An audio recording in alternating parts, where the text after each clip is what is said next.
अस्सलामुअलैकुम दोस्तों, welcome back to our channel find Urdu. आज आपके लिए पैथोजेंस लफ्ज़ का मतलब समझा रहा हूँ। पैथोजेंस का मतलब है मर्ज पैदा करने वाले जरासीम या बीमारी फैलाने वाले माइक्रो ऑर्गेनिज्म।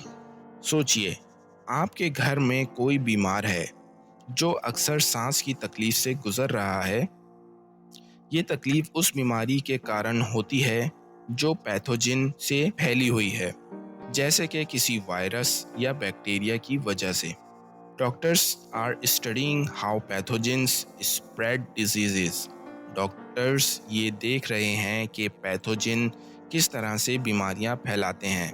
तो दोस्तों, पैथोजेंस एक मेडिकल टर्म है जिसका मतलब है मर्ज पैदा करने वाले जरासीम। उम्मीद है अब आपको पैथोजेंस का मतलब समझ में आ गया होगा। मिलते हैं नेक्स्ट वीडियो में। शुक्रिया।